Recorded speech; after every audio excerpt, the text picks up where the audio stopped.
প্রিয় দর্শক, স্বাগতম যে কথা বলতে চাই অনুষ্ঠানে। আপনাদের সঙ্গে আছি আমি জাহাঙ্গীর আকন্দ। আমার সঙ্গে আলোচনার জন্য আজ স্টুডিওতে উপস্থিত আছেন বাংলা ফাউন্ডেশনের প্রধান নির্বাহী অ্যাডভোকেট আবু হেনা রাজ্জাকি এবং নাগরিক ঐক্যের সাংগঠনিক সম্পাদক সাকিব আনোয়ার। আপনাদের দুজনকেই স্বাগত জানাচ্ছি। দর্শক, আজ আমরা আলোচনা করব রাজনীতি সহ সমসাময়িক নানা বিষয় নিয়ে। আলোচনাটা শুরু করতে চাই সাকিব ভাইকে দিয়ে। সাকিব ভাই, আজকে পররাষ্ট্র উপদেষ্টা বলেছেন যে শেখ হাসিনা কোন স্ট্যাটাসে ভারতে আছে তা এখনও জানা যায়নি এবং বাংলাদেশ আনুষ্ঠানিকভাবে জানতে চায়নি। তো অনেক প্রায় এক মাসেরও বেশি সময় হয়ে গেছে উনি ভারতে আছেন। সেটা কি আসলেই জানানো ভারতের দায়িত্ব কিনা বা বাংলাদেশেরও জানতে চাওয়া উচিত কিনা? ধন্যবাদ আপনাকে। আমি শুভেচ্ছা জানাই আমার সহ আলোচক এবং যারা শুনছেন। দেখেন, উনি যে কথাটা বলেছেন এখানে সরকারের এক ধরনের ব্যর্থতার বিষয় চলে আসে। কারণ এত দিন হয়ে গেছে, তারপরেও বাংলাদেশ সরকার চেষ্টাই করে নাই যে তিনি কোন স্ট্যাটাসে সেখানে আছেন সেটা জানার ব্যাপারে। এটা সরকারের পক্ষ থেকে ধরনের আসলে বক্তব্য আসারই কথা না। এতদিনে এই জিনিসটা অন্তত জানার চেষ্টা করা বাংলাদেশের দিক থেকে তো অবশ্যই প্রয়োজন ছিল। ভারতের দিক থেকেও যেহেতু বাংলাদেশ ভারতের প্রতিবেশী রাষ্ট্র হিসেবে, বাংলাদেশের একজন ক্ষমতাচ্যুত প্রধানমন্ত্রী, বাংলাদেশের ইতিহাসে প্রথমবারের মতো কেউ ক্ষমতাচ্যুত হবার পর তিনি পালিয়ে গেছেন এবং তিনি পালিয়ে যাওয়ার পর আমরা জানতে পেরেছি যে তিনি পদত্যাগ করেছেন এবং সেই পদত্যাগ নিয়ে তো নানান নাটক এখনও চলছে, যে পদত্যাগ করেছেন করেন নাই, নানান আলোচনা বিভিন্ন সময় বিভিন্নভাবে আমাদের সামনে আসছে। এই ধরনের একটা সিচুয়েশনে তিনি যখন বাংলাদেশে একজন প্রধানমন্ত্রী, সাবেক প্রধানমন্ত্রী, তিনি যখন কোনো একটা দেশে গিয়ে আশ্রয় নিয়েছেন এবং সেই দেশ স্বীকার করছে যে সেই দেশে তিনি আশ্রিত অবস্থায় আছেন, সেই ক্ষেত্রে বাংলাদেশ সরকার তারপরে যে অন্তর্বর্তীকালীন সরকারটা গঠিত হলো তারা জানতে চাইবে না যে দেশে তিনি আছেন তার কাছে যে তিনি কোন স্ট্যাটাসে সেখানে আছেন। এটা কোনোভাবেই হতে পারে না, এটা অ্যাকসেপ্ট করা যায় না কোনোভাবেই এই বক্তব্যকে। সুতরাং সরকারের উচিত যে অতি দ্রুত এটা অন্তত ভারতের কাছেই প্রশ্নটা করা যে আপনারা কোন স্ট্যাটাসে তাকে রেখেছেন। এবং অবশ্যই আন্তর্জাতিক আইন বলেন, বাংলাদেশের সাথে বন্দি বিনিময় চুক্তির ব্যাপারও আছে, যদিও এখন পর্যন্ত মামলাগুলো তো এখনও আসলে কোর্টে সেভাবে গড়ায় নাই। স্পেশাল ট্রাইব্যুনালে সম্ভবত এই মামলাগুলোর বিচার হবে। তো সেগুলো যখন হবে সে সময় তাকে কীভাবে ফিরিয়ে আনা যায়, বিচারের মুখোমুখি তো আমরা করতে চাই। আমরা মব জাস্টিস চাই না, আবার একজন মানুষ যাকে বিচারের আওতায় আনলে তিনি তার সাজা হতে পারে, তিনি বেঁচে যাবেন, তিনি কোন একটা দেশে গিয়ে আশ্রয় নিয়ে ফেলবেন, সেটাও আমরা চাই না। এবং যেখানে ছাত্র জনতার এই যে গণ অভ্যুত্থানের উপরে দাঁড়িয়ে এখন যে সরকারটা দাঁড়িয়ে আছে, এতগুলো মানুষ তার জীবন দিয়েছে, কত হাজার মানুষ পঙ্গু হয়ে গেছে, কতজন চোখ হারিয়েছে, এবং যার নির্দেশে ঘটনাগুলো ঘটলো তিনি এভাবে কোনো একটা দেশে গিয়ে আশ্রয় থাকবেন এবং সেটা নিয়ে আসলে নতুন যে সরকারটা, আরেকবার রিপিট করি যে এই অভ্যুত্থানের উপরে দাঁড়িয়ে তো সরকারটা গঠিত হয়েছে, সুতরাং সেই সরকারের এই দায়িত্ব তো অবশ্যই ছিল যে এই অভ্যুত্থানের সময়ে যার নির্দেশে এই ঘটনাগুলো ঘটেছে, এই নৃশংসতাটা ঘটেছে, তাকে বিচার আওতায় আনার জন্য এবং তিনি কোন স্ট্যাটাসে আসলে পালিয়ে আছেন সেটা জানার চেষ্টা করা। এতদিন হয়তো নতুন সরকার গঠিত হওয়ার পর অনেক কিছুই আসলে এলোমেলো অবস্থায় ছিল, যেটা বাংলাদেশের আগে কখনোই ফেস করে নাই। বাংলাদেশে ক্ষমতার পালাবদল তো হয়েছে, অনেকবার ক্ষমতার পালাবদল হয়েছে, বিভিন্নভাবে হয়েছে, কিন্তু কখনোই আমরা এটা দেখি নাই যে পুলিশ তো এখনও কাজ করছে না, পুলিশ তো এখনও পুরোপুরিভাবে ফাংশন করে না, এবং দেশের ম্যাক্সিমাম থানা পুড়ে দেওয়া হয়েছে, সেখানে নথিপত্র নাই। এ ধরনের পরিস্থিতি বাংলাদেশে কখনো এর আগে হয় নাই। এই কারণে এটা কনসিডার করা যায় যে একটা নতুন পরিস্থিতিতে একটা নতুন সরকার এসছে, সুতরাং হয়তোবা থিতু হতে তাদের একটা সময়ের দরকার ছিল, কিন্তু আমরা মনে করি যে অন্তত সেই সময়টা পার হয়ে গেছে। এখন সরকারের এই ব্যাপারগুলোতে খুব সিরিয়াসলি আসলে মনোযোগ দেওয়া দরকার এবং তাকে ফিরিয়ে আনার, শেখ হাসিনাকে দেশে ফিরিয়ে এনে বিচারের আওতায় আনার ব্যাপারটা সরকারের নিশ্চিত করাটা এটা অত্যন্ত জরুরি। যে সংস্কারগুলোর কথা বলা হচ্ছে, এটা আসলে সেই সংস্কারগুলো শুরু করার আগেই আসলে বাংলাদেশের জনগণও এটা জানতে চায় যে আসলে তাকে কি করা হবে। আপনার কাছে যাচ্ছি, সেটা হচ্ছে যে শেখ হাসিনার বেশ কয়েকটি অডিও আপনার সামাজিক যোগাযোগ মাধ্যমে এসেছে এবং সেখানে তিনি বলেছেন তিনি এখনও ইলেক্টেড প্রাইম মিনিস্টার এবং তিনি পদত্যাগপত্র রাষ্ট্রপতির কাছে দেননি বা এ ধরনের কথাবার্তা এসেছে। তো তার এই বক্তব্যকে আপনি কীভাবে দেখছেন? তার এই বক্তব্যের পরিপ্রেক্ষিতে যদি বলি, তাকে একটু কথা বলে নিই ওনার প্রসঙ্গে। উনি যে কথাগুলো বলছি, দেখেন আপনি সিম্পলি যদি আসেন যে ভারতে উনি কীভাবে আশ্রয় আছেন, ভারতের সাথে আমাদের সম্পর্ক বন্ধুত্বপূর্ণ থাকুক, সেটা ঠিক আছে, সব ঠিক আছে, কিন্তু প্রশ্ন থেকে দেখেন একটা আইনে একটা কথা আছে, কেউ যদি খুনি হয় তাকে যদি খুঁজে না পাওয়া যায় কিংবা কার সাথে সবশেষে দেখা গেছে, এটা কিন্তু একটা বিবেচনার ব্যাপার নেয়। যে ওনার সাথে আমি লাস্ট রিক্সায় দেখছি তাকে ধরার জন্যে, তখন ওই লোকটাকে টানে যে তুমি তাকে দেখছো। আরেকটা কথা আছে ডিপ্লোমেসিতে, enemy's enemy is my friend, enemy's enemy. তো বাংলাদেশের 18 কোটি লোকের কাছে শেখ হাসিনা এই মুহূর্তে এনিমি। তো হাসিনাকে পৃথিবীতে যারা এনিমি মনে করবে তারা আমার ফ্রেন্ড, আমি যদি বিষয়টা এইভাবে দেখি। আবার যদি তার বেকায়দায় পড়া অবস্থায় আশ্রয় দিছে, ওই মুহূর্তে ইন্ডিয়ার কিছু করা ছিল না, সেটাকে আমি যৌক্তিকভাবে মেনে নিলাম। তারপর আমি রক্ষা যে ওপেন হয়েছিল, ভারত জানাইছে আমাদের, যদি বইলে ফেলতো শেখ হাসিনা গুম, এই অভ্যুত্থান করে গুম করছে, তাহলে আমরা আরও বিপদে পড়তাম। একটা কথার কথা বলতেছি। এখন সিম্পলি আসি আপনার এই ইয়েটা, সে বলছে আমি পদত্যাগ করিনি। প্রথম কথা হলে আমি যদি, আপনি পদত্যাগ করলেই কি না করলে কি, আপনি যে বাসাটায় থাকতেন তাকে বলে গণভবন, সেটাকে একটা দেশে অভ্যুত্থান হওয়ার পর একটা সরকার এসে সেটাকে জাদুঘর বানাচ্ছে। আর আপনি কি ভারতে রাষ্ট্রীয় সফর করতেছেন এখনো? আপনি পালিয়ে গেছেন এয়ারফোর্সের প্রশিক্ষণ এয়ারক্রাফটে, মানে যেটাকে মানুষ কেউ টার্গেট না করে, সেইটা চড়ে আপনি পালাই গেছেন। বাংলাদেশের ইতিহাসে প্রথম কেউ পালাইলেন।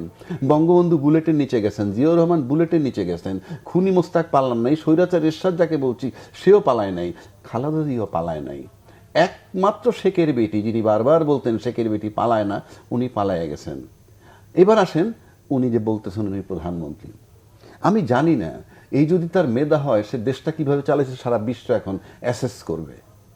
আপনি বলতেছেন সংবিধানের দোহাই দিচ্ছেন, ওনার তো জানা উচিত গণ অভ্যুত্থান কাকে বলে, বিপ্লব কাকে বলে। আমি আমার বিবেচনায় দুটো অভ্যুত্থান আমি দেখেছি, একটা এরশাদের পতন, একটা 96-তে খালেদা জিয়ার অভ্যুত্থান। এটাকে অভ্যুত্থান বলছি কেন, এই দুইটা হচ্ছে ঢাকা কেন্দ্রিক। আর যেটা গোটা দেশব্যাপী হয়, সারা দেশ কেন্দ্রিক, সমস্ত দেশ জেলা উপজেলা পর্যায়ে নেম, সেটা পিওর বিপ্লব। আর বিপ্লব কথাটার মানি হচ্ছে তোমার সংবিধান, তোমার সংবিধান তো না, এটা হাসিনা বিধান মানি না, তুমি মানবিক লঙ্ঘন করছো মানি না, তোমার আইন মানি না, তোমার কালচার মানি না, তোমার কৃষ্টি মানি না, তোমার কিছুই আমরা মানি না, তাই তোমাকে তাড়াইয়া দিছি। তুমি গায়ের জোরে ছিল 15 বছর, আমরা গায়ের জোরে তোমার সরাইয়া দিছি। সুতরাং এখানে সংবিধান অবান্তর। তারপর তর্কের খাতিরে তার সংবিধান নিয়ে বলছি। উনি বলছেন 57 ধারায়, সংবিধানের 57 ধারায় দুইটা অপশন আছে। একটা অপশন হলো প্রধানমন্ত্রী নিজে যদি পদত্যাগ প্রদান রাষ্ট্রপতির কাছে, আর ঘুরে ফিরে আর একটা আছে রাষ্ট্রপতি যদি সংসদ ভেঙে দেন, অর্থাৎ উনি যদি সদস্য না থাকেন। আমি তর্কের খাতিরে, উনি যে ইতিমধ্যে সোশ্যাল মিডিয়া একটা পদত্যাগপত্র আসছে, আমার কাছে এটা মানে ফেক মনে হয়। ফেক মনে হয় না, এত সাজায় গুছায় সুন্দর একেবারে সব হত্যা করছে এইটাও মাইনে নিয়ে, তাহলে তুই একটার উপরই কনভিকশন হয়, এগুলো ফেক মনে হয়। আর যারা এটাকে দেখানোর জন্য অস্থির যদি কোনো রাষ্ট্রযন্ত্র থাকে, আমি তাদেরকেও মনে করি আপনার কেন, আপনার এত ঠেকাটা কেন, রাষ্ট্রযন্ত্রই ব্যস্ত হওয়ার দরকার কি ওনার পদত্যাগপত্র দেওয়ার? It is immaterial. কেন আমি বলি, রাষ্ট্রপতি সংসদ ভাঙছে, এতে তো কোনো সন্দেহ নাই। তো রাষ্ট্রপতি যদি সংসদ ভেঙে দেয় তাহলে উনি সংসদ সদস্য না, এবং প্রধানমন্ত্রী হওয়ার প্রথম শর্ত হইল তাকে সংসদ সদস্য হতে হবে। তো যেহেতু উনি সংসদ সদস্য না এবং তার মনোনীত রাষ্ট্রপতি ভাঙছে তার হাসিনা বিধানের আইন মোতাবেক, সুতরাং she is no more prime minister. Rather এখানে যে গণভবনরে আমরা জাদুঘর বানাইছি, এটা হলো সাইন অফ দ্য কি বলে ফিমেল ভার্সন অফ হিটলার। এখানে ফিমেল ভার্সন হিটলার থাকতো, সেটার চিহ্ন এই জাতি করে ফেলেছে। আর তারপরে ক্লেম করলে আসেন না কেন আপনি গণভবনে, আইসে অফিস করেন, নাকালপাড়ায় অফিস করেন, কিন্তু বলছে চট করে ঢুকে আসেন না, আপনি চট করে ঢুকেন না। আপনি চট করে অনেকে ঢুকছে, কেউ বেরোয়ার জন্য আটকা পড়ে, আপনি ঢুকে আটকা পড়েন, নাথিং এলস। ওই চট করে বেরোইতে চাইছিল বাবু, শাহরিয়ার কবির, তো ইয়াকে শ্যামল দত্ত, চট করে বেরোইতে চাইছিল আমাদের শামীম চৌধুরী মানিক, উনিও চট করে ঢুকুক। এরকম কোন সংবিধানে আছে কিনা যে প্রধানমন্ত্রী নিজে গিয়ে রাষ্ট্রপতির কাছে পদত্যাগপত্র জমা দিতে হবে? কোথায়? এরকম কোনো আমার দরকার নাই তো, আমি তো সংসদ ভেঙে দিচ্ছি। কথাটা বুঝেন আপনি, রাষ্ট্রপতি তো সংসদ ভেঙে দিচ্ছে। আমি সব তর্ক বাদ দেন, সংসদ ভেঙে দিলে তো উনি সংসদ সদস্য না, তো প্রধানমন্ত্রী থাকেন কিভাবে উনি? 1 নম্বর। এর আগে একটা কথিত কথা উনি বলছেন 6 তারিখ উনি পদত্যাগ করতেন, এরকম কোথাও আসছে। তার মানে ইউ হ্যাড দ্য ইন্টেনশন পদত্যাগ করার। এমনও কথা আসছে ওনার গরমভাবে রাইখে আসছে, তো আপনি তো রাইখে গেছেন। আমি পাইলে কি আর না পাইলে কি, সংসদই তো নাই। সুতরাং আপনি সংসদ সদস্য না, প্রধানমন্ত্রী হওয়ার ক্রাইটেরিয়া কি? তাকে সংসদ সদস্য হইতে হবে তো, আগে তাকে বলতে হবে। আর প্রেসিডেন্টের কাছে পদত্যাগ দিছে কি না, it is in between Sheikh Hasina and president বাতিল করে দিয়েছে। আর 3টা অর্গানকে উনি মিথ্যাবাদী বানাইছে এটা বলে। আর্মি চিফ একটা প্রতিষ্ঠান, প্রেসিডেন্ট একটা প্রতিষ্ঠান এবং চিফ জাস্টিস সবাই কিন্তু এডমিট করছে, উনি পদত্যাগ পত্র পাওয়ার পরেই আমরা এই সরকারের অ্যাপ্রুভাল দিছি। জি, সাকিব ভাই, আপনিও তো এই বক্তব্যগুলি শুনেছেন সাবেক প্রধানমন্ত্রী শেখ হাসিনা। তো তিনি বলেছেন যে তিনি কাছাকাছি আছেন, চট করে ঢুকে পড়তে পারেন। তো এই যে চট করে ঢুকে পড়া এবং 26শে সেপ্টেম্বর নিয়ে একটি সামাজিক যোগাযোগ মাধ্যমে বেশ আলোচনা চলছে, এই দুটি বিষয় আপনার কাছ থেকে জানতে চাই। ধন্যবাদ। প্রথম বিষয় হচ্ছে যে চট করে ঢুকে পড়া বা যে ভিডিও ক্লিপ, আমরা আসলে দুটো ভিডিও ক্লিপ সম্ভবত এর মধ্যে নতুন করে সামনে এসছে, এগুলো আসলে কোন জায়গা থেকে প্রকাশিত হচ্ছে? তাদের কাছ থেকেই তো। আমাদের কারোর সাথে নিশ্চয়ই কথা বলছেন না উনি। বাংলাদেশে এখন যে রাষ্ট্রযন্ত্র আছে তাদের সাথেও কথা বলছেন না, কিংবা বিরোধী রাজনৈতিক পক্ষ যারা আছে তাদের সাথে, কিংবা সিভিল সোসাইটি কোনো প্রতিনিধির সাথে কথা বলছেন না, কথা তাদের নিজেদের লোকদের সাথেই। তাও বাংলাদেশের বাইরে? হ্যাঁ, অবশ্যই বাংলাদেশের। দুইজনই বাংলাদেশের বাইরে। তো এখন বিষয় হচ্ছে যে বাংলাদেশের ভেতরে উনি কথা বলেছিলেন শুরুর দিকে একবার কথা বলেছিলেন, তাদেরকে সেটা আউট হয় নাই তো, সেই ক্লিপটা তো আসে নাই। না, সেই ক্লিপটাও এসেছিল শুরুতে, সেই ক্লিপটা আসলে, এবং তাদেরকে মানে যার সাথে কথা বলেছিলেন এবং সেই সময় যারা ছিলেন, হ্যাঁ, তাদেরকে গ্রেফতার করা হয়েছে, রিমান্ডে নেওয়া হয়েছে পরে। ওই তো, যার সাথে কথা হবে বাংলাদেশে গ্রেফতার হবে, রিমান্ডে যাবে। জি। তো এখন বিষয় হচ্ছে, তার মানে এটা তো আসলে তাদের দিক থেকে প্রকাশ করা হচ্ছে। এখন উনি চট করে ঢুকে পড়বেন কিংবা উনি এখনো দেশের প্রধানমন্ত্রী আছেন, এগুলো আসলে মানে অবান্তর বিষয়। উনি চট করে ঢুকে পড়ার যদি ইন্টেনশনও না থাকতো তাহলে উনি বেরি হয়ে যেতেন না, ওনার তো বের হয়ে যাওয়ার দরকার ছিল না। উনি পদত্যাগ করেছেন, উনি তখন পদত্যাগ করতেন, সারেন্ডার করতেন।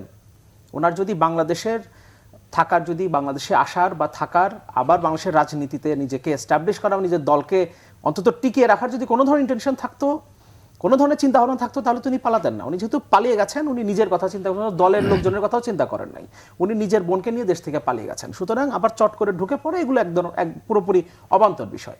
এটা কিছুটা হতে পারে যে দেশের ভেতরে যেটা হচ্ছে, তার নিজের দলের ভেতর থেকেও তো তাকে নিয়ে নানান আলোচনা হচ্ছে, যে তিনি আমাদেরকে একবার জানালেন না, এমনকি মন্ত্রীরাও, তার মন্ত্রীরা কিংবা অন্যান্য যাদেরকে তিনি সুযোগ সুবিধা দিয়ে এতগুলো বছর ধরে দেশটাকে ধ্বংস করেছেন অ্যাকচুয়ালি, তো তারাও তো বলছে যে তিনি তো আমাদেরকে একবার জানাতে পারতেন। ওই জায়গাতে তিনি আসলে এই জায়গাতে এক ধরনের মানে মনোবল কিছুটা যাতে অন্তত চাঙ্গা হয়, যে না, উনি আসতে পারেন, আবারও আওয়ামী লীগ হয়তো বা দাঁড়ানোর কোনো সুযোগ তৈরি হতে পারে, কিংবা উনি তো এখনো বলছেন যে উনি সাংবিধানিকভাবে এখনো দেশের প্রধানমন্ত্রী, কখনো এসে যদি উনি ক্লেম করেন। ইনফ্যাক্ট ওই যে কনভারসেশন ওনার টেলিফোনের, সেখানে এটাও আছে যে আন্তর্জাতিক বিশ্বে এই বিষয়গুলোকে উত্থাপন করা এবং তার মাধ্যম দিয়ে তিনি এটা আবার ফিরে আসার একটা সুযোগ তৈরি করবেন। অনেকবার তো আমরা তার মুখ থেকে শুনেছি যে বিরোধী পক্ষ আন্তর্জাতিক শক্তির কাছে যায়, তাদের কাছে ধর্ণা ধরে ক্ষমতায় আসার জন্য, নানান কথাবার্তা তার কাছে শুনেছি। এখন তিনি ধর্ণা ধরার কথা আবার সেখানে বলছেন। যেটা বলেন না কেন, আসলে ওটা পুরোপুরি অবান্তর, এবং এই বিষয় নিয়ে আসলে আলোচনারই কিছু নাই। এখন আসলে আমাদের যেটা দরকার, যে লক্ষ্য নিয়ে এই অভ্যুত্থানটা হয়েছে, সেই লক্ষ্যের দিকে আমাদের আসলে অগ্রসর হওয়া। অনেক আলোচনা সমালোচনা ছিল, নতুন যে সরকারটা গঠিত হয়েছে তারা স্পেসিফিক কোনো ধরনের রোডম্যাপ দিচ্ছে না, যে আমরা এই সংস্কারটা আসলে কিভাবে করব, কতদিনের মধ্যে আসলে এটা আমরা করতে চাই, কোন কোন কাজটা আমরা করতে চাই। এখন সংস্কার তো একটা চলমান প্রক্রিয়া, এটা তো আপনি যতদিন রাষ্ট্র আছে ততদিন সংস্কার চলবে, নানা ধরনের সংস্কার চলবে, সাংবিধানিক সংস্কার চলবে, সংবিধানেও কাটাছেঁড়া যে হবে না তা না, পরিস্থিতির উপরে ভিত্তি করে সংবিধানে অ্যামেন্ডমেন্ট আসতেই পারে। সুতরাং সংস্কার চলতে থাকবে। কিন্তু আমি কতদূর পর্যন্ত যেতে চাই, আমি কি কি করতে চাই, সেটা একটা রোডম্যাপের দরকার ছিল। সেই রোডম্যাপটাও মোটামুটিভাবে আমরা এখন পেয়েছি, কিছু কমিশন করা হয়েছে, দু একটা ক্ষেত্রে হয়তো বা এখন পর্যন্ত আমরা সেরকম কোনো দিক নির্দেশনা পাইনি, আশা করি সেটাও চলে আসবে। এখন যেটা বলা হচ্ছে যে 3 মাসের মধ্যে কমিশনগুলো কাজ করবে এবং কমিশনগুলো একটা রিপোর্ট দিবে, তারপর সবার সাথে যত পক্ষগুলো আছে অংশীজনের সাথে কথা বলে আমরা পরবর্তী ধাপে যাব। ফলে এখন যেটা দরকার, এই ধরনের বিষয়গুলোকে ভুলে যাওয়া। শেখ হাসিনা দেশে ফিরবেন, শেখ হাসিনা চট করে চলে আসবেন, কিংবা উনি এখনো প্রধানমন্ত্রী, এগুলো পুরোপুরি অবান্তর বিষয়।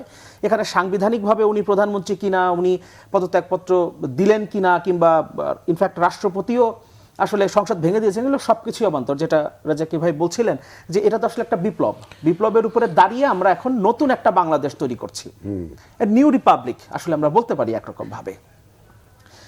সুতরাং এখানে আসলে ওই বিষয়গুলো আমাদের দরকার নাই, আমাদের সামনে আমরা কিভাবে এগিয়ে যেতে পারি সেটা হচ্ছে আমাদের বিষয়। এবং সেই জায়গাতেও আমরা এখন দেখছি যে সরকার যে উদ্যোগগুলো নিচ্ছে সেগুলো অনেক ক্ষেত্রেই পজিটিভ। ইনফ্যাক্ট এর মধ্যে পশ্চিমা বিশ্বের কিছু সমর্থন, কিছু সাহায্য যেগুলো আমাদের খুবই দরকার ছিল, সেগুলো আমরা দেখছি যে পজিটিভ এক ধরনের গেস্টার তারা আমাদের দেখাচ্ছেন। ডোনাল্ড লু আসলেন, তারপর আমাদের $200 মিলিয়ন একটা সহায়তার ব্যাপার আসলো, এবং অনেকেই বলছিলেন যে অ্যামাউন্টটা তো আসলে খুব কম, খুব ছোট অ্যামাউন্ট অ্যাকচুয়ালি। বাংলাদেশে এখন যে পরিস্থিতি অর্থনীতির, সেখানে $200 মিলিয়ন আসলে কোনো ব্যাপার না।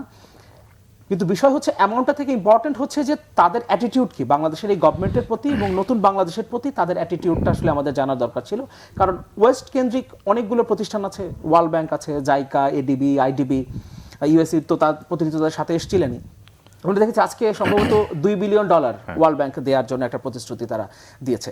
এটা হচ্ছে যে ওয়েস্ট যখন আপনার এই পজিটিভ গেস্টারটা দেখাবে, তখন এই প্রতিষ্ঠানগুলো থেকেও আমাদের সহযোগিতা পাওয়া, নতুন করে পুনর্গঠনের জন্য তো এমনিতে তো আমাদের একটা বড় ধরনের লোনের পাহাড় আমাদের মাথার উপরে সে দিয়ে গেছে আগের যে সরকার 15.5 বছর, তা তো দিয়ে গেছে। কিন্তু তারপর এখন পুনর্গঠনের জন্য আমাদের যেটা প্রয়োজন সেগুলো আমরা সম্ভবত সামনের দিনগুলোতে পাবো। এবং আমরা প্রত্যাশা করতে চাই যে এই সরকার যে প্রত্যাশার উপরে ভিত্তি করে, যে আমাদের যে লক্ষ্যের উপরে ভিত্তি করে এই অভ্যুত্থানটা হয়েছে, এতগুলো মানুষ জীবন দিয়েছে, এতগুলো মানুষ পঙ্গু হয়েছে, আহত হয়েছে, কতজন চোখ হারিয়েছে, সেটা আসলে আমরা এই জায়গাতে আমরা সফল হবো এবং সফল আমাদের হতেই হবে। এবার আমরা কোনোভাবে ব্যর্থ হলে আসলে আমাদের পরিণতি কি হবে সেটা আমরা এখন হয়তো অনুমানও করতে পারি না। যে আপনার কাছে যাচ্ছি সেটা হচ্ছে সাকিব ভাই সংবিধান সংশোধন নিয়ে একটু আলোচনা করছিলেন। আমি আপনার কাছে যেটা জানতে চাচ্ছি যে আওয়ামী লীগ গত 16 বছরে যেভাবে সংবিধানকে কাটাছাড়া করেছে নিজেদের সুবিধার জন্য, এখন আসলে সংবিধান পুনর্লিখন দরকার নাকি সংশোধন, কোনটা? হোয়াট এভার দ্য ফর্ম, একটু কথা ফাঁকে বইলেনি, জাস্ট একটা কথা ছুটে গেছে আমার। যে কথা রইল, এই যে হাসিনাকে ইন্ডিয়া যেটা আশ্রয় দিচ্ছে, আমি ইন্ডিয়ার যে বডি ল্যাঙ্গুয়েজ বা সব কিছু দেখে যেটা মনে হয় যে ইন্ডিয়ান সরকার কিন্তু আমাদেরকে স্বীকৃতি দিয়ে গেছে যে আমরা কাজ করবো এদের সাথে। তো গভর্নমেন্ট হয়তো ইন্ডিয়া খুব চেষ্টা করতেছে তৃতীয় কোনো দেশে পাঠাইতে, কিন্তু এখন পর্যন্ত তারা ব্যর্থ। এবং এই জন্য হয়তো ইন্ডিয়া একটু পিছপা হচ্ছে, স্লো হচ্ছে। এই সাবজেক্টটা আমি শেষ করে দিলাম। এখন আসলে সংবিধান যেটা উনি বলছেন, প্রথম যদি আমি আসি যে Yunus is not the product of this constitution, rather is the product of the situation. যে সিচুয়েশনটা আসছে, যেটাকে আমরা বিপ্লব বলি, যেহেতু বাংলাদেশ সংবিধানে তত্ত্বাবধায়ক সরকারও নাই, অন্তর্বর্তীকালীন সরকারও নাই, সুতরাং উনি তো এই কি বলে এই সংবিধানের সরকার নন। এবং ওনার কাছে এই টাইম ফ্রেমিং যেটা আমরা চাচ্ছি নির্বাচনের জন্য, যারা সবাই বলতেছে, সেই টাইম ফ্রেমিং তার কাছে অনির্দিষ্ট। কেন? যেহেতু আমি ওই সংবিধানের সরকার নই। ওই সংবিধানে একটা টাইম ফ্রেম আছে। সংবিধানের সরকার নই মানে কি? মানে সংবিধানের তত্ত্বাবধায়ক সরকার আছে, তাহলে এটা কি সংবিধান সম্মত? বিপ্লবী সরকার। আপনার সবকিছু বাদ দিছি আমি, আপনার কোনোটাই মানি না, তার পরিপ্রেক্ষিতে আমি আসছি, আপনাকে ঘাড় ধরে বের করে দিছি, সোজা বাংলা বলে এটাকে। আপনি জোর করেছিলেন 15 বছর, এবং আপনি কিন্তু সিনা টান করে বলতেন আমাদেরকে কেউ সরাতে পারবে না, আমরা সংবিধান মতো। এটা তো গায়ের জোর টোটালটা। সবশেষ নির্বাচনটা করছেন এক দলকে 3 ভাগ করে। এটা কোনো নির্বাচন? পৃথিবীর সর্বশ্রেষ্ঠ গণতন্ত্র বলেছেন এটাকে। সুতরাং আপনি এই গণতন্ত্র মানি নাই, এটা সংবিধান মোতাবেক মানি নাই। সুতরাং ইউনূস সাহেব, এই সংবিধানের সরকার নামই গলা ফাটিয়ে বলছি, সবসময় বলবো। এখন আসেন সংস্কার বা নতুন, এটা কিন্তু খুব টেকনিক্যাল টার্ম। কেউ যদি বলে আমরা নতুন সংবিধান লিখব, মানুষ মানে কি ওই কাটা ঘায়ে লবণ লাগে। আসলে আপনি সংস্কারের নামেও একটা কমপ্লিট নিউ সংবিধান বানাতে পারেন। কারণ সংস্কার মানে কি, আমি যখন করতে যাবো আমি তা আবার লিখবো, লিখতে গিয়ে এক্সিস্টিং যেটা আছে তার যেটা গ্রহণযোগ্য ভালো আমার বাদ দেওয়ার তো দরকার নাই। তাই বলে আমি 70 অনুচ্ছেদ তো রাখবোই না, প্রশ্নই ওঠে না। সুতরাং আপনি সংস্কারই করেন।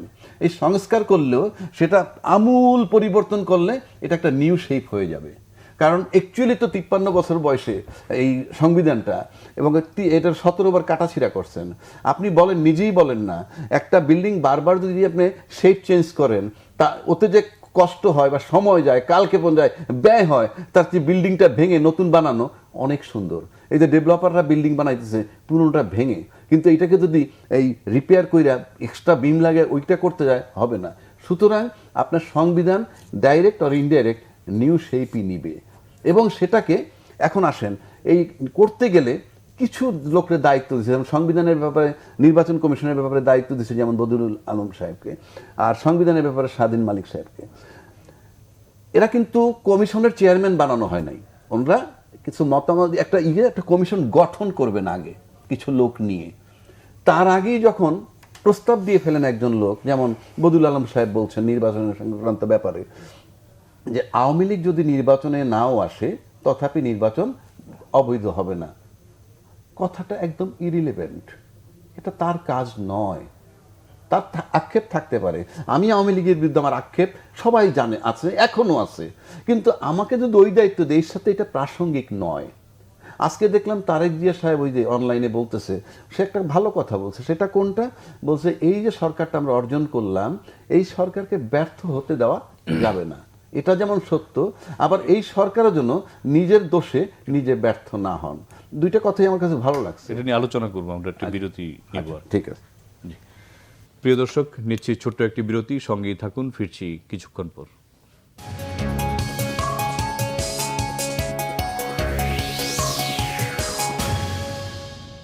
প্রিয় দর্শক, আবারও স্বাগত জানাচ্ছি যে কথা বলতে চাই অনুষ্ঠানে। ফিরছি আলোচনা, যাচ্ছি সাকিব ভাইয়ের কাছে। সাকিব ভাই, গতকালকে বিএনপির মহাসচিব মির্জা ফখরুল ইসলাম আলমগীর একটা বক্তব্য রেখেছেন, সেখানে তিনি বলেছেন যে অন্তর্বর্তীকালীন সরকার অনির্দিষ্টকালের জন্য হলে জনগণ তা মেনে নেবে না। তো সরকারের আসলে এই সময়সীমা নির্ধারণ করে দেওয়া উচিত কিনা? দেখেন, সময়সীমা তো নির্ধারণ করার কোনো একটা গাইডলাইন তো এখন আমাদের নাই। কারণ এখন তো সংবিধান অনুযায়ী আসলে তত্ত্বাবধায়ক সরকার বলেন কিংবা অন্তর্বর্তীকালীন সরকার বলেন, এরকম কোনো ধরনেরই কোনো কিছু তো আসলে এক্সিস্ট করে না। কিন্তু বিশেষ অবস্থার প্রেক্ষিতে এরকম একটা সরকার গঠিত হয়েছে, এবং যে গঠন প্রক্রিয়ার মধ্যে বিএনপি বলেন বা অন্যান্য রাজনৈতিক দলগুলো যেমন ছিল, সিভিল সোসাইটির প্রতিনিধিরা ছিলেন, ছাত্র নেতৃত্ববৃন্দ তারাও ছিলেন, সুতরাং সবার সাথে আলোচনার ভিত্তিতেই সরকারটা গঠিত হয়েছে। এখন সরকারটা কতদিন পারফর্ম করবে সেটার ব্যাপারে আমি আগের অংশেই বলছিলাম যে অবশ্যই একটা নির্বাচিত সরকারের হাতে ক্ষমতা হস্তান্তর করাটা তাদের নিজেদেরও আসলে এটা একটা লক্ষ্য হওয়াটাই স্বাভাবিক। কারণ তারা নিজেরাও নিজেদেরকে বিতর্কিত করতে চাইবেন না, এবং আমরা মনেও করতে চাই না বা মনে করি না যে এই সরকারটা আসলে বেশি দিন ক্ষমতায় থাকার জন্য কোনো ধরনের তালবাহানা করবে। ফলে তারা যেটা বলছে যে সংস্কারগুলো দরকার, যে কমিশনগুলো হয়েছে, তারা তাদের কাজগুলো করার পর সবার সাথে আলোচনার ভিত্তিতে নির্বাচনের দিকে যাবে। বিএনপি বড় দল, তারা অবশ্যই নির্বাচনের দল, নির্বাচনমুখী দল, তারা নির্বাচনটা যত দ্রুত সম্ভব হয় সেটা চাইবে। তাদের দিক থেকে সেই চাপটাও শুরুর দিকে অনেক বেশি মাত্রায় ছিল, কিন্তু এখন কিছুটা সেই জায়গাতে আমরা নমনীয় দেখেছি। এর আগে মির্জা ফখরুল ইসলাম আলমগীরই বলেছেন যে অন্তর্বর্তীকালীন সরকারকে খুব একটা চাপ দেওয়া ঠিক হচ্ছে না বা ঠিক হবে না, তাদের যৌক্তিক সময় দেওয়া উচিত, এই কথাগুলো আবার তিনি বলেছেন। সুতরাং এখানে আসলে এই সরকার উপরে চাপ দেওয়াটা ঠিক না একদিকে, যেমন তেমনি আমরা এটাও মনে করি যে এই সরকার অতিরিক্ত কোনো সময় আসলে থাকবে না। আর একটা ব্যাপার হচ্ছে যে মির্জা ফখরুল ইসলাম আলমগীর যেটা বলেছেন যে অনির্দিষ্টকালের জন্য, আসলে ব্যাপারটা তো অনির্দিষ্টই, আমরা তো নির্দিষ্টতা বলতে পারবো না।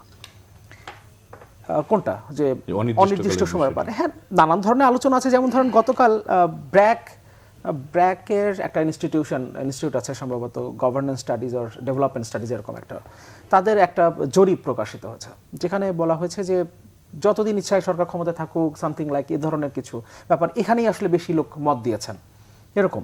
কিন্তু আমি ওটা দেখতে গিয়ে দেখলাম যে আসলে প্রশ্নটাই লিডিং ছিল। একটা ছিল প্রশ্ন, দুটো অপশন, একটা হচ্ছে আপনি কি চান যে এই সরকারটা যত দ্রুত সম্ভব নির্বাচন আয়োজন করে ক্ষমতা ছেড়ে দিক। দ্বিতীয় প্রশ্ন, প্রয়োজনীয় সংস্কার করে তারপর নির্বাচন দিক। এখন আপনি যদি কাউকে বলেন যে প্রয়োজনীয় জিনিসটা করা হোক, তাহলে অবশ্যই আমি সেই অপশনটা তো চুজ করব স্বাভাবিকভাবেই। সেখানে দেখা যাচ্ছে যে সম্ভবত 71 বা 81% মানুষ বলছে প্রয়োজনীয় সংস্কার। প্রয়োজনীয় সংস্কারের কথা আমরাও বলছি। এখন বিএনপির কাছে এটা মনে হতে পারে যে এটা কি কোনোভাবে কোনো জায়গা থেকে কোনো পরিকল্পনার অংশ হিসেবে করা হচ্ছে কিনা। মির্জা ফখরুল ইসলাম আলমগীর কিন্তু এটাও বলেছেন যে আমরা 1/11-এর সময় যেমন বিরাজনীতিকরণ একটা ব্যাপার ছিল, সেরকম কোনো কিছুর দিকে যাচ্ছে কিনা, উনি কিন্তু কথা সরাসরি নিজেই বলেছেন। ফলে তাদের ওখানে একটা সন্দেহের জায়গা একটা কিছু থাকতে পারে।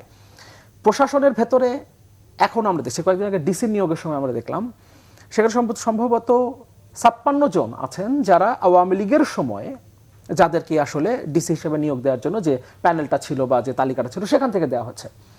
এখন এই ধরনের অবস্থা যখন থাকে তখন আসলে নানান ধরনের চিন্তা একটা রাজনৈতিক দলের আসতে পারে, সেই জায়গা থেকে হয়তোবা তিনি এই কথাগুলো বলছেন বা সরকারের উপরে এই চাপগুলো দেওয়ার চেষ্টা করছেন।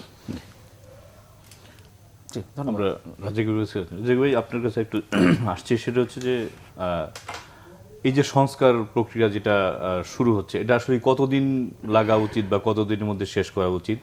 আরেকটি প্রশ্ন উঠছে এখন সামাজিক যোগাযোগ মাধ্যমেও দেখা যাচ্ছে যে এই যে আন্দোলন, অনেকেই দাবি করছেন যে শুধু ছাত্ররা নয়, অনেক রাজনৈতিক দলও আপনার এই আন্দোলনে ছিল, আপনার জনতাও ছিল। তো এই বিষয়টিকে নিয়ে আপনার মন্তব্য শুনতে চাই। সেকেন্ড পার্টটা যদি আমি আগে বলি, আপনি ধরুন কল্পনা করুন শেখ হাসিনার ক্যারেক্টারিস্টিক আমরা জানি, তার যে ফ্যাসিস্ট মনোভাব সেটা আমরা জানি, কোনো সন্দেহ নাই। আপনি হাইপোথেটিক্যালি কল্পনা করেন যে 2009-টা নির্বাচন বাদই দিলাম, ওটা যেহেতু টু সাম এক্সটেন্ট 111-এর সরকারের পরে হয়েছে। আপনি যদি 14, 18 এবং 24-এর নির্বাচন পর্যন্ত, এই পতনের আগ পর্যন্ত ধরেন 1 জুলাই থেকে আন্দোলন যেটা ছাত্রদের নেতৃত্ব হইল, এই 1 জুলাইয়ের আগের যে পিরিয়ড, টোটাল 10 বছর মনে করেন বাংলাদেশে কোনো আন্দোলন হয় নাই। আর কল্পনা করেন হয় নাই, তাইলে 1 তারিখ থেকে ছাত্ররা নামলে কি 5 আগস্ট হাসিনা চলে যেত? কোনো আন্দোলন হয় নাই। 1 তারিখ থেকে আন্দোলন করে 24-এর এই যে 1 জুলাই থেকে 5 আগস্ট পর্যন্ত যদি ওই সময় আন্দোলনটা শুরু করছে ছাত্ররা, ধরে নেন আগে কিচ্ছু নাই, জাস্ট ক্লোজ, নির্বাচন করে সেখানে ক্ষমতা আছে, তাহলে কি এটা সম্ভব হইতো? নো। কেন? প্রতিটা পার্ট আন্দোলনের অংশ।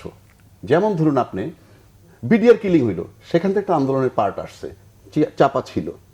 আসেন চৌধুরী আলম গুম, তাকে তো কেউ বাধা মনে করছে, তাই তো তাকে গুম করছে, তার মানে কি রাজনৈতিক বাধা মনে করছে। আসেন তারপরে হেফাজতের 13ই মে, এটাকে যে সরানো হলো, নিশ্চয়ই রাজনৈতিক বাধা মনে করছে, সবই আন্দোলন। এবং বিএনপির 28শে অক্টোবরের আন্দোলন যেটা ধরেন, সেটাও আন্দোলন।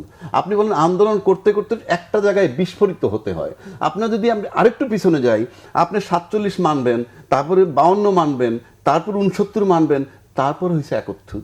71 ডাইরেক্ট হয় নাই, 47 সব হয়েছে। সুতরাং এটা কেউ যদি দাবি করে ইয়েস, আপনার একটা টাইম দরকার, সেই টাইমটায় সামহাউ সবাই বেরিয়ে গেছে।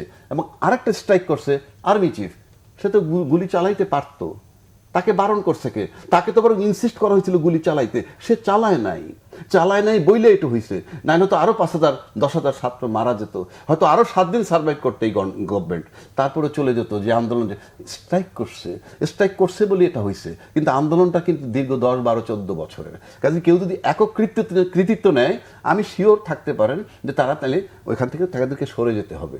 আপনাকে সবাইকে you must use the term we, not I. গেল এক। এইবার আসেন সরকারের সময়সীমা। আমি আগেও বলছি, এই সরকারের কাছে কিন্তু টাইম ফ্রেম নাই অফিসিয়ালি। আপনি যদি বলেন ওই কনস্টিটিউশন মোতাবেক দিতে হবে, যেই দাবি করুক, তাইলে তো আপনি তো ওই কনস্টিটিউশন মানেন নাই। যদি মানতেন তাহলে আপনি নির্বাচনে যান নাই কেন? এক অংশ মানবেন, আরেক অংশ তো হবে না। তার মানে ওটা আপনি যদি বলেন আমি মানি, তাহলে আপনি আগের নির্বাচনে যান নাই কেন? আর যদি বলেন মানেন না, তাহলে ইউনুসের কাছে টাইম ফ্রেম নাই। এখন আসেন সংস্কার। আমি এই সরকারকে চাপে রাখার জন্য সমস্ত রাজনৈতিক দলকে বলবো, আপনারা খেয়াল রাখবেন উনি যাতে অহেতুক টাইম কালক্ষেপণ না করেন। সংস্কার বলতে যা বুঝায়। দ্বিতীয় আসেন, আজকে ইউনুস সাহেব যে পার্সোনালিটি এখানে বসছে, there is none in Bangladesh. আপনি যাকে দায়িত্ব দেন, কালকে যদি আমি নির্বাচন করি, আমি প্রধানমন্ত্রী হই, যে first layer, second layer, third layer Hasina যেভাবে বানায় গেছে, আমি 10 দিনও টিকবো না। Yunus is a personality in the world, যে আপনি এখানে অন্য কাউকে কল্পনা করেন না বাংলাদেশে, পারেন কিনা এই মুহূর্তে অন্য একটা রাজনীতিবিদের কল্পনা করেন যে একে বসাই দিবেন, তারপরে আপনি কোনো প্রেশার ছাড়া থাকবেন। আপনি দেখেন তো মানে ধৈর্যের পিরামিডের মতো ইউনুস বসে আছে। এবং বাংলাদেশের ব্যাপারে কিন্তু এখন অন্যান্য দেশ কোনা দিয়া, কাঞ্চি দিয়া, সাইড দিয়ে গিয়া আমেরিকার সাথে কথা বলে, ওর সাথে কথা বলে বলতেছে, আমরা টের পাচ্ছি। কিন্তু ইউনুস কিন্তু বসে আছে, বিকজ তারা জানে ইউনুস সাহেব কোন পার্সোনালিটি নিয়ে বা কোন কানেকশনে এখানে বসছে। আমার দেশ এখন আসুন রাজনীতিবিদরা যেটা চায়, সাকিব রাজনীতি করে, সাকিবও কিন্তু দেশের মঙ্গল চান তো, যে আমি কি চাই, অর্থনীতি যে টাকাটা আমার লস্ট ফেরত চাই, সেটা যদি ইউনুস সাহেব আনতে পারে, ওনার যাওয়ার দরকার কি? আমার কথাটা বোঝার চেষ্টা করেন। দেশে মাদক আসবে না, মাদক বন্ধ করবো, সেটা যদি ইউনুস সাহেব বন্ধ করতে পারে, সমস্যাটা কোথায়? বরং আমরা সবাই মিলে ইউনুস সাহেবকে বলা উচিত এখন একটা কথা একেবারে ধ্রুব সত্য, তার যে বয়স 84 বছর বয়স, এই বয়সে ইউনুস সাহেব আবার নির্বাচন করে তারপরে ক্ষমতায় থাকবেন, I don't believe it, number 1। Number 2, আমরা এমন একজন ব্যক্তিকে পাইছি, যেই ব্যক্তি আমরা রাষ্ট্রপতি হইয়া পরিচিত হব বিশ্বের কাছে, যে আবু হেনা রাজ্জাকি বাংলাদেশের রাষ্ট্রপতি, সাকিব বাংলাদেশের প্রধানমন্ত্রী, এই বার্তা দিয়ে আমরা পরিচিত হব। আর এই ভদ্রলোক আগে বিশ্বের কাছে পরিচিত হয়েছে, তার কাছে তার টেলিফোন ডাইরেক্টরিতে সারা পৃথিবী সমস্ত রাষ্ট্রপ্রধানদের টেলিফোন নাম্বার আছে এবং ফোন করলে ধরে সবাই।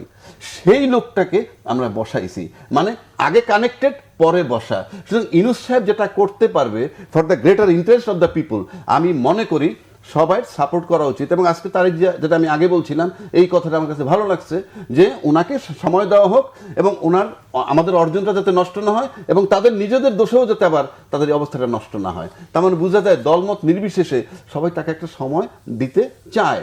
কিন্তু সেক্ষেত্রে যাদের কাল ধরে 20 বছর 50 বছর নো, সেক্ষেত্রে রাজনীতিবিদরা সবসময় তার সাথে ক্লোজিং টাচ থাকবে এবং তাকে বলবে আপনি এগুলো করেন, দরকার আর্গুমেন্ট হবে, দেশটাকে গড়েন।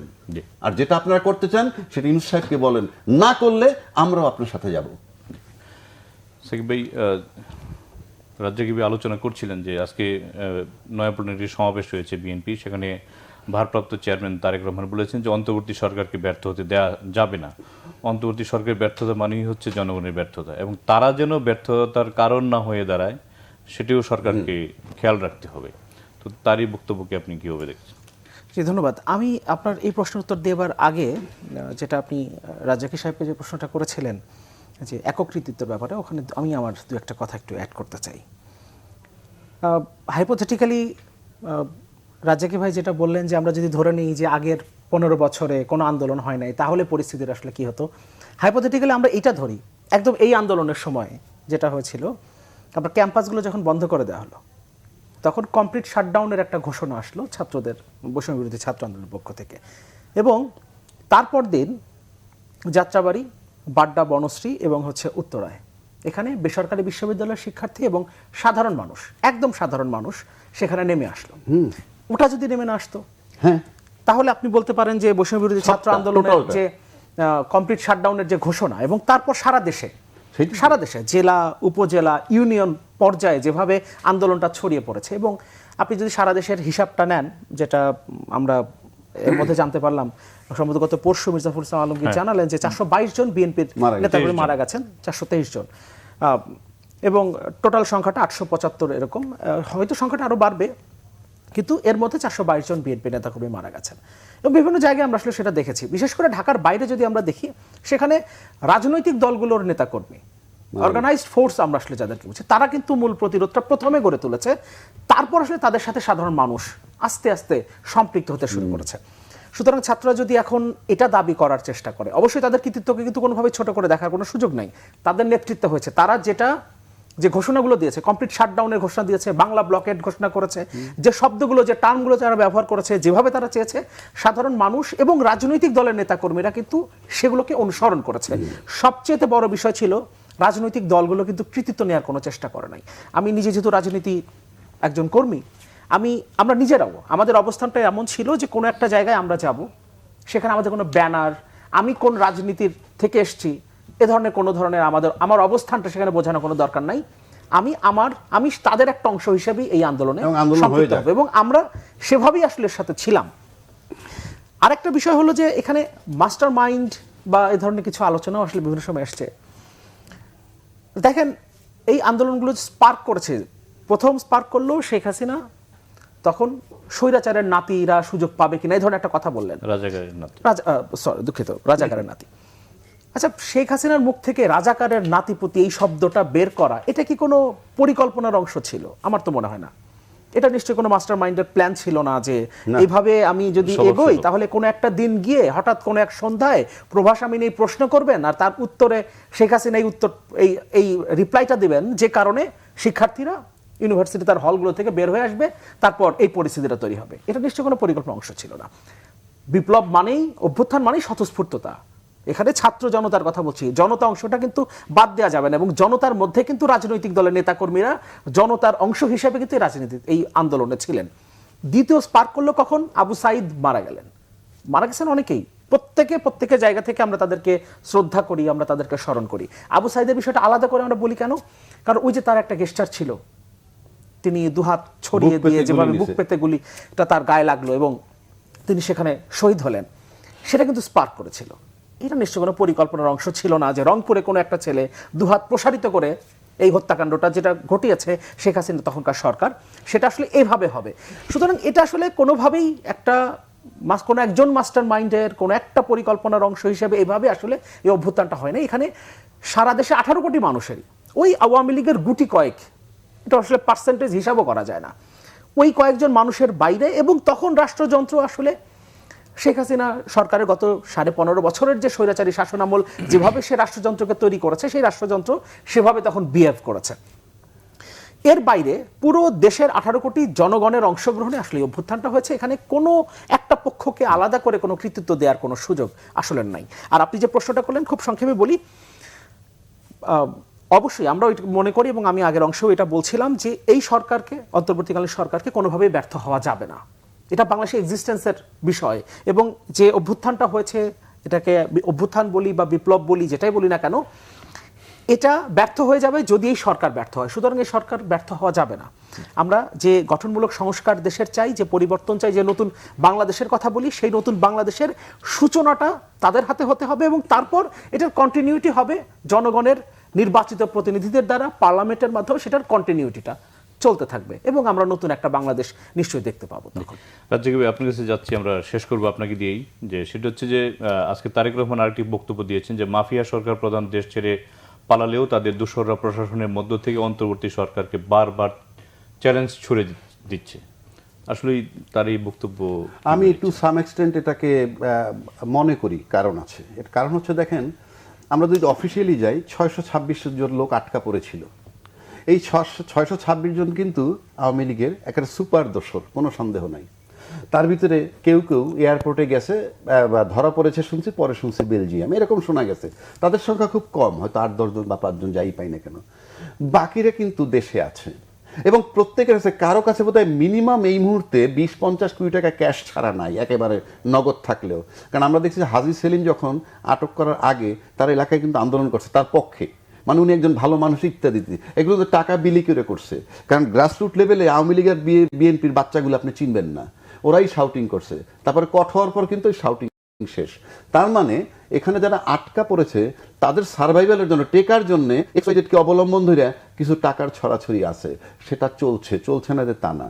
দ্বিতীয় আসেন, যদি অফিসিয়ালি আমি আসি, যেমন ইউনূস সাহেব টেক ওভার করার পরই অমুক দেশের অমুক ডিস্ট্রিক্ট থেকে আসছে, আমার চাকরি পার্মানেন্ট করো, আনসার আর সেই দাবি নিয়ে, এগুলো আপনি পোশাকে আনসার, কিন্তু ভিতরে গত 2009 থেকে 18 সাল পর্যন্ত অ্যাপয়েন্টমেন্ট দেওয়া যুবলীগ ছাত্রলীগের লোক। সুতরাং আপনি যদি ডিসি লেভেলে যান, অমুক এসপি লেভেলে যান, তারপরে কনস্টেবল লেভেলে যান, আনসার লেভেলে যান, আপনি কিন্তু ওই লেভেলের লোকগুলো পাচ্ছেন। তা নাহলে আপনি আমাকে বলেন, যদি এই আনসাররা বুঝতো যে এই সরকার ফ্যাসিস্ট সরকার, এবং তারা যা আমরা মুক্তি পাইছি, এটা যদি মেন্টালি ফিল করতো, তাইলে ঘেরাও করতে আসতো না দাবি দেওয়া নিয়ে। আই এম শিওর যে এইটা ভিতরে, উপরে আনসারের পোশাক, ভিতরে এইরকম, উপরে অমুক অফিসিয়ালের পোশাক, ভিতরে ছাত্রলীগ যুবলীগ। আর যারা আটকা পড়ছে তারা কিছু ফান্ড অবশ্যই বাজারে ছাড়তেছে তাদের সার্ভাইভেলের জন্য। হ্যাঁ স্যার করে দিই, স্যার মিছিল করি, এটা কিছু পেনিক হচ্ছে। এবং আমার কাছে মনে হয় তাদেরই একটা ষড়যন্ত্র, এই পদত্যাগপত্র, এটা ছাপানো, এটা পাঠানো, ইত্যাদি ইত্যাদি। তো আজই আমি এটা টু সাম এক্সটেন্ট আমি বিশ্বাস করি যে ফ্যাসিস্ট সরকারের কিছু প্রেতাত্মা এখনো কার্যকর এখানে আছে, খুব সূক্ষ্মভাবে। আপনি কিছু বলতে চাচ্ছেন? 1 মিনিট একটা কথা বলি। 1 মিনিট মানে আরো কম। আচ্ছা, ওকে। যে 56 জন ডিসি নিয়োগ হয়েছে, এর মধ্যে 56 জন আগের সরকারের যে তালিকা সেখান থেকে হয়েছে, তার মধ্যে ছাত্রলীগ নেতা, সরাসরি ছাত্রলীগের পোস্টেড নেতাকর্মী ছিলেন। এরকম অনেকেই আছেন যারা এখন নতুন করে নিয়োগ, তাদের দিয়ে কি হবে প্রশাসন সচল রাখে? স্বাভাবিক। এই কারণেই আপনি যেটা বললেন যে তারেক রহমান যে মন্তব্য করছেন, সেটা একটা ব্যাপার। ব্যবসা বাণিজ্যের কথা জাস্ট একটা কথা বলে শেষ করি, যেহেতু আমি টুকটাক লেখালেখি করি, ফলে কিছু ইনফরমেশন আমার কাছে আসে। সাবের হোসেন চৌধুরী এবং সালমান এফ রহমান এখন পর্যন্ত এই যে সরকার চলে গেছে 40 দিনের বেশি সময়, এখন পর্যন্ত চিটাং পোর্টের মতো একটা জায়গা, সাবের হোসেন চৌধুরী, তার কোম্পানি কর্ণফুলী শিপিং, সম্ভবত তাদের যে জাহাজ HR লাইন, তারা এখন পর্যন্ত অনৈতিক যে সুযোগ সুবিধা সেগুলো নিয়ে যাচ্ছে। এবং এটা অবশ্যই টেকনিক্যাল ব্যাপার, সুতরাং এখানে আমি লম্বা করছি না।